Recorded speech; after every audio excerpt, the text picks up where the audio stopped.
انت حجم الاستعدادات الكيانية لإيران إذا لم تشتعل الحرب وجهها لبنان؟ إيش اللي هيحصل؟ مش تعرف. ولكن أنا باعتقادي أنه مواجهة إيران قادمة، وإذا تفاجأنا بحل سلمي الخيار التالي هو اليمن. الوجهة التالية هي اليمن.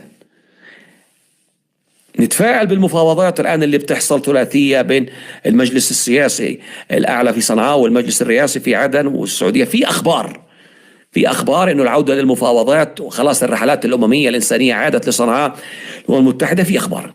ولكن صدقوني حرب اليمن جاية مش الآن لسه، ولكن 80% جاية وكانت جاية. إيش اللي عقد المشهد؟ اللي بيحصل الآن في عدن والحديث عن نقل العاصمة المؤقتة للمكلا. ولكن أعتقد أنه المواجهة مع اليمن قد تكون أقرب من لبنان. ليش؟ لأنه لبنان بيضربوها كل يوم، قدراتها بتقل. صنعاء لا، صنعاء ساكتة وتراكم قوة الآن، بتراكم